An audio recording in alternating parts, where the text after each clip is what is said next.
be upon you. This is how Muslims greet each other around the world. The ideal society almost all Muslims strive for is, as the Quran puts it, Dar as-Salam, literally the house of peace. According to Islam, we are working toward a time of security, abundance, peace, brotherhood, and well-being across all of humanity. Muslims believe that Jesus is the Messiah and that together with his return, all of humanity from all religions will be saved from chaos, war, conflicts, racial and ethnic hostility, and cruelty. So, if that is the beliefs of 99% of the 1.6 billion Muslims across the globe, how can the members of groups like ISIS claim to be speaking for the Muslim world? Because they get their beliefs from Wahabism. What is Wahabism?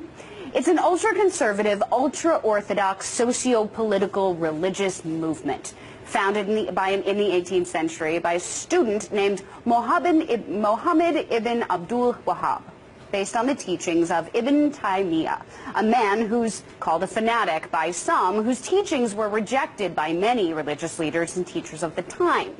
Wahhab, who studied Ibn Taymiyyah's teachings, believed that Islamic practices and the religion itself needed to be purified, that those not practicing those versions of Islam set out by Ibn Taymiyyah's teachings should be killed.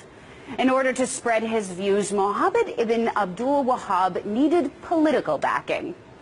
In 1746, he found that alliance with Muhammad ibn Saud. Through this alliance, and with weapons from the British, they were able to create the first Saudi government, which eventually grew into the powerhouse that is now modern-day Saudi Arabia.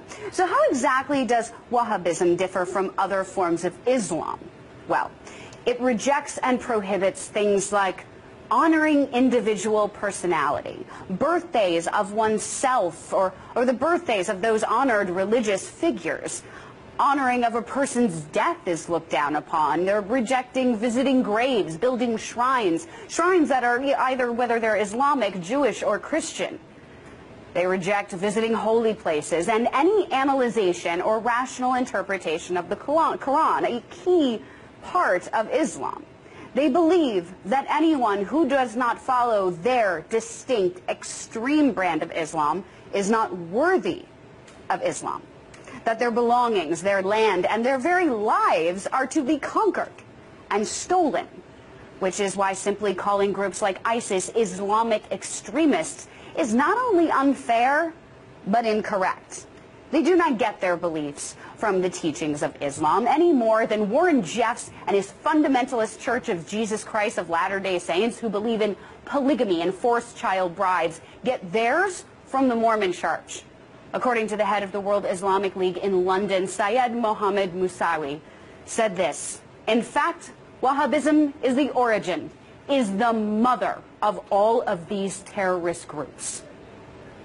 Much like those who follow a strict literal interpretation of the Bible, Wahhabism ignores the intellectual. It ignores the individual, which are the root of these violent extremists, not Islam. Wahhabism in the hands of groups like ISIS works on the very idea that conflating the two religions and destroying any other form of Islam in the world along with all other religions is fair. They believe it is their duty, and they are using the extremist, violent, and quite un-Islamic religion of Wahhabism to justify it. And with centuries-old roots in Saudi Arabia, it financially behooves ISIS to follow Wahhabism and its teachings of pure, material domination. Peace be upon you.